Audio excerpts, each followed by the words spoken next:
arms in the air and all of that. This is the, I think we decided, 4th or 5th week or event that we've held under the reconstituted Data Visualization New York. This is my co-organizer in the back here, Paul Trowbridge. So thank you all for coming. We have some fantastic speakers tonight. Andy Trice is going to be speaking about data visualization with web standards.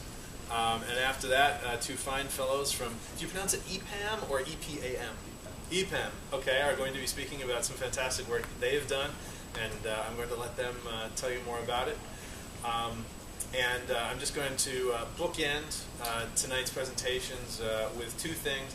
Thanks to Kinsey & Company for giving us the space and the refreshments. And thanks to our speakers. And thanks to all of you for sitting down and thinking about what can I do, what do I have to offer the group, what presentation do I have in the back of my head that might just need a little push to get it out and get it ready to share with this group. For those of you who haven't been here before, we cover just about everything, all angles of data visualization. Tonight is a very technical presentation. It's going to be focused largely on web and other electronic articulations of visualization. But on a month-to-month basis, we cover everything from statistics to the design and user experience of visualizations, to the technical parts of implementing them for the web or in other environments, to individual practitioners, social scientists, physical scientists, anyone who is collecting large data sets and then seeking to abstract them and extract insight from them. So any of you, all of you are potential future speakers for this event. Short presentations, long presentations, whatever would suit you best. 5 minutes even. We're very happy to just have 5-minute talks, lightning talks on your latest project, something you find interesting, or whatever else. So just let us know. It's great professional development. It's great networking. It exposes you to a bunch of your peers in a very positive way, and contributes to the discussion, the quality of the content that we have here in this group. So without further ado, I'll leave it to Andy, and I think Andy will be able to take a couple questions when he's finished. But we'll go from there. All right. Thanks. Well, thank you, everybody. Thank you for having me, and thank you to Paul and Christian for putting everything together. My name is Andy Trice, and I'm a developer evangelist with Adobe. And whenever I give a presentation, I actually like to treat them as conversations. So at any point in time, as I'm talking about data visualization with web standards, if you have a question, feel free to raise your hand, interrupt me. Because what I've found is that through a lot of these presentations and the conversations that we have with people, really great topics of conversation come out of this. So, you know, there might be something that someone on this side of the room has a question about, which spurs a question from this side of the room. Next thing you know, we're all engaged, we're all talking, and great ideas come out of that. So, I'm here to talk tonight about data visualization with web standards. And so, let me go ahead and get started. Data visualization. I don't think anyone would be in this room if they really weren't aware in some fashion of what data visualization is. But let me take a step back. Instead of focusing on the data visualization, let me try and figure out where everybody's coming from. So how many people in the room would consider themselves from a developer background? Okay. How many people are coming from design kind of background? Okay. And how many people would think they're coming from, characterize themselves as like a scientific type of background or mathematical? Okay. So it's a nice mix, I would say, with a little bit more designer and developer than mathematical.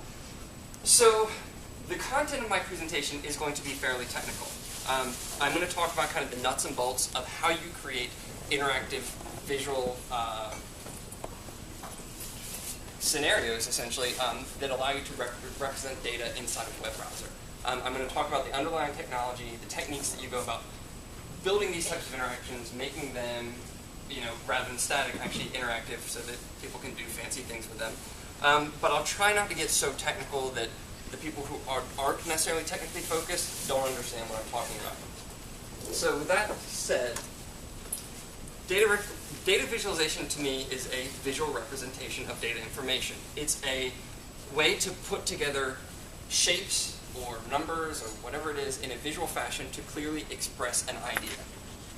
So the whole content of this presentation, I'm trying to focus on that idea of putting together shapes or textual elements or something to create a visual piece that explains information to whoever your target audience is. Now, as I have up here on the screen, some of you may be wondering, why is this guy from Adobe talking about HTML? Don't they have Flash? Okay, yeah, a couple people laughed, so you know what I'm talking about. More people laughed, okay, then more people know what I'm talking about. But let's take a step back and look at the history of computation, a modern history, so just what's happened in, let's say, the last 5 years. Retrospective. Flash used to be the only really good way of creating interactive data visualization on the web. Even 5 years ago, the capabilities of HTML weren't there. And just so I'm clear on this, is pretty much everyone familiar with just what HTML is? Okay, I see a lot of hands. That's good. Otherwise, I'd have to take a step back. But Flash, you can create some really, really highly visual interactive scenarios. Like there's a lot of really cool things that you can do with it. And what's interesting is the roadmap of Flash right now is targeting a premium video and a premium gaming experience. So you can create like super, super high-end these interactive experiences. But what we're starting to see is that's as mobile devices proliferate, it's not available on all those different platforms. And so, as a company, we've started investing more heavily in HTML and HTML-related tools. So, thinking back still on the Flash side of things, how many people have used this chart? That's all the hands, really? Okay, how many people have tried to rebuild this chart on their own? Okay, I've tried to do it too. It's kind of fun. But this is Google Finance. This was a hugely popular Flash-based data visualization for financial information. Still huge today. Lots of people use it all over the place. Here's an example of data visualization piece. And the examples I'm going to show you, some of them I put together, some of them I did not put together. I obviously, with Adobe, I'm not with Google. I didn't write the Google Finance chart. This is a data visualization that's a Flex application. And Flex is a framework for creating programmatic application experiences on top of the Flash platform. It was put together by a team at, I guess they're IBM now, iLog. They have visualization components. This is all based on Flash platform, so we have lots of nice fancy charts and effects and things like that. It's still a great interaction. But as I said, technology trends have shifted. About 6 years ago, there was a device that was introduced to the market that changed a lot of things for a lot of people. So with that, I mentioned times have changed. Not all mobile devices support Flash. And what's interesting is if we start to think about devices as computers instead of just as a phone or a tablet. Okay, let's not even take the phone into consideration right now. If we take about the tablet into consideration. In Q4 2012, I think it was Q4 2012, if you include the iPad in the total computer sales for that quarter, I think it was iPad, there's a staggering statistic where I think it was like 1/4 of all PCs sold in that period were iPads. They were iOS tablets. So this is like a huge player in the game. We have to create experiences that are going to run everywhere. They need to run on tablets. Whether it's iOS, whether it's Android, because another interesting thing is that the two predominant operating systems for mobile devices right now are iOS and there's Android. And even on Android devices, if you're targeting Android 4 and later, which is the latest version of them, there's not a version of a Flash player to run on that. Now, you can use Adobe Air, which is a tool for building natively installed mobile applications to do highly interactive visual type of experiences as natively installed apps, but that's not going to run in the browser for you. So if you want it in the browser on these mobile devices, you need to go with an HTML-based approach. During this time, actually, the capabilities of HTML have changed. How many people have heard or are familiar with the buzzword of HTML5? Okay, just about everybody. Then, how many people have actually sat down and kind of studied what exactly is HTML5? What's this buzz all about? Like, what does it really do? Okay, so HTML5 is an evolution of the HTML language. So HTML is a declarative markup language that's generally used to structure information on the web. And, if you think about the structure of a web page in memory in the browser, it makes up your DOM, which is your document object model. And HTML5 adds some really interesting capabilities. So it's not just about static textual content. It's also about adding interactivity. So you have things like the HTML5 canvas, which is a programmatic drawing surface. You have an SVG, which has become a part of the HTML5. It's kind of lumped in under the HTML5 umbrella. But that's for scalable vector graphics, which I'm going to get into these in a little bit more detail in a moment. You also have to think about there's new JavaScript APIs that might reflect the geolocation. There's CSS3 styles. There's all these things under HTML5. But the point that I'm getting to is that HTML5 as a platform itself has evolved in order to be able, and it allows us to be able to create really highly visual, highly interactive, like rich types of experiences that are totally dynamic and totally change on the client side without having to do like round trips to a server. So why else is an Adobe guy here talking about HTML? It's because we love HTML. We have a new line of tools. So the Adobe Edge suite of tools and services are tools that are focused entirely on developing app experiences with HTML. Now, I'm not going to go in depth on all these different ones, but we have everything from timeline-based animation to responsive design tools to code editors, synchronized. Edge Inspect is cool when it's a synchronized browsing experience across different mobile devices, so you can drive the experience from your desktop on an array of mobile devices, so you can do a synchronized testing experience. Edge Web Fonts, Typekit, both about typography and very visual and types of experiences on the web, and also PhoneGap Build. So that leads me into Adobe with HTML and mobile applications. So PhoneGap is a tool that allows you to build natively installed mobile apps, so they can be deployed through like the App Store and things like that, using HTML and related technologies. So the techniques that I'm going to talk about can be used with these tools, can also be used with PhoneGap to create both experiences targeting the web, so mobile web, desktop web, but can also be used to target natively installed mobile applications. Adobe also contributes to the development of the HTML5 spec and web standards. So we actually have a web platform team that all they focus on is helping evolve the web forward, push the web forward, and evolve the capabilities of the browser based upon the experience that we've learned with the Flash player. And this is everything from CSS regions and CSS custom filters, which are like highly cinematic visual type of effects, CSS exclusions, so nonlinear shapes. So, and that's really interesting also, like CSS exclusions and regions can be used to have basically text from one piece of the screen flow into another piece of the screen inside of a non-standard shape, and you can use that to create interesting visualizations also. But I'm not going to go into too much detail on that. But here's an example that I wanted to show, and this is the last part of the Adobe products I'll talk about before getting the underlying technology. But this is kind of a simple data visualization sample that's available. Oh, and one other thing, all the HTML tools that I talked about are freely available. Well, most of them are freely available on html.adobe.com, but you can go and check those out if you want to.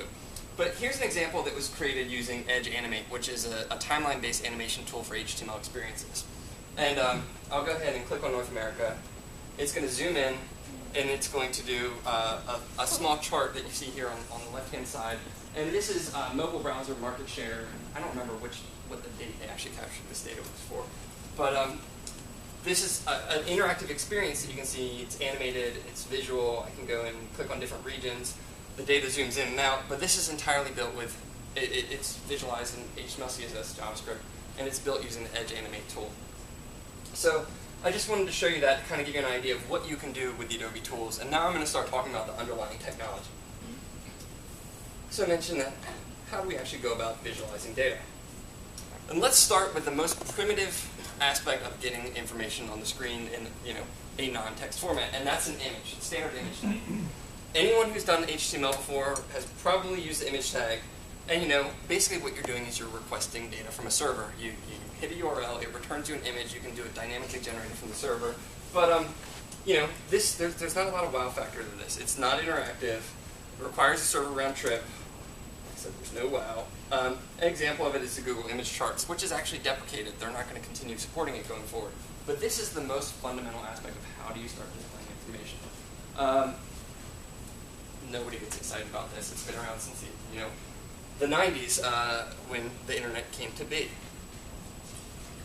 And it also doesn't work in things like offline scenarios, where if you have a natively installed app that's built on web technology, you can't use it on there if you're offline. So let's talk about the HTML5 canvas. Now, how many people have actually tried to use the HTML5 canvas so far? Okay, good number of people. So you guys already know at least a bit about what I'm going to talk about here. So the HTML5 canvas is exactly as the name implies. It's a canvas, so in this case, we have the canvas tag. And what it is a blank canvas on the screen. If you were to just put a canvas and not put any script behind it, you'd have just a blank rectangle. And what it gives you is a programmatic drawing API so that you can do basically down to pixel level manipulation of the content within that canvas. So if I wanted to say, I want to draw a line from point A to point B, or if I want to draw a curve, or if I want to draw a circle, I can do that. And basically what happens is you play a complex game of connect the dots, and then next thing you know, you're rendering very complex, very intricate shapes. And that's essentially a foundational building block into creating interactive data visualizations. What's really interesting about this is it's totally client-side rendering. And when I say client-side rendering, I mean everything that is visual in this is actually rendered in memory inside of the web browser. So once you have your application experience loaded in the browser, you don't have to have, let's say, a request to a server in order to cause this to redraw. If you have the information in memory, you can have it redraw. And that gets really interesting if you're in kind of like offline state, but it also makes it so that it can respond to input. So if you're clicking on an element, or you want it to animate based on data that's coming in real time, or if you want it to, I don't know, it can get as complex and crazy as you want.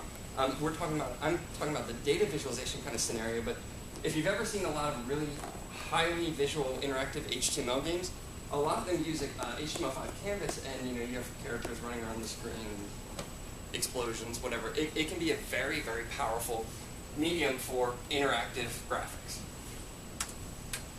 So as I mentioned, it's a programmatic drawing API. You can use it to draw circles, draw arcs, or basically the same thing, draw lines, draw quadratic or cubic Bezier curves.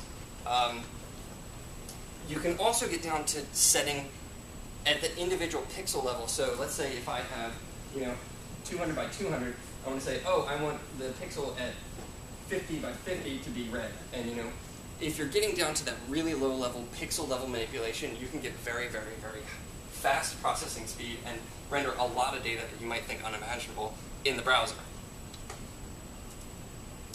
So I mentioned it's very dynamic, it can work in offline scenarios. And an example library that uses this is rgraph. Has anybody used rgraph? Okay, a couple people. It's essentially a chart visualization library built on top of the HTML5 canvas, which allows you to do dynamic client-side rendering. So you don't have to build the chart yourself. You can leverage a library that already does a lot of this for you without having to come up with the custom graphing logic on your own. But if you did want to do it from your own, the basic way to do this is the top left corner is your registration point. This is 0, 0, just like most other languages in computer graphics. If you want your data to be displayed across this square, based upon your data values, whatever range you want to put it, if it's a bar chart, column chart, generally you want to swap the axis so that your registration point is down here. It's a little bit of math you have to do to switch things around. But then you can start drawing, and if you want a column to be 100 pixels tall, you draw it from here to here. The next column, you draw it here to here, here to here. Next thing you have a bar chart. It's actually, once you start putting the pieces together, it's really easy to create some interesting visual experiences.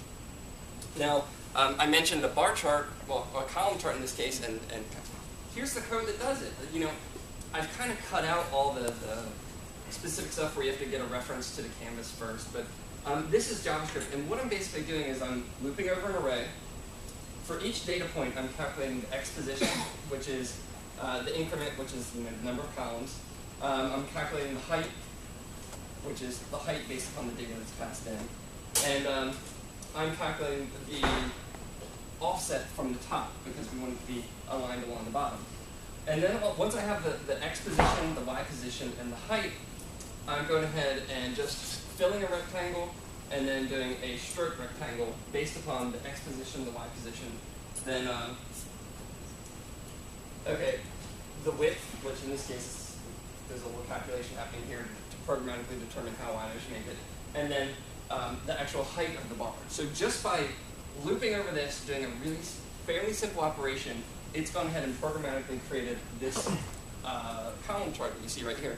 And this is, so I haven't stuck an image in there, that is an HTML5 canvas. And it's really easy once you start putting the pieces together in your mind. How do I script this? How do the different pieces go together? How I can start making some really complex data visualizations. Now what's also interesting here is, I haven't built it into this example, but what if I wanted to if I mouse over a certain area, or if I'm on a tablet and I want to touch a certain area, I can calculate based on the XY coordinates, what am I hovering over? And then I can cause it to redraw just the area that I'm hovering over, and you can start adding some really rich type of visual effects. Some really cool things can happen there. Here's another example where I tried to make a really basic scatter plot. And what I did was take literally the exact same example, but rather than, and all the data is randomly generated, just in the browser here. So what I did was take the exact same example, and rather than drawing columns, I gave each data point both an x and a y property. X and y.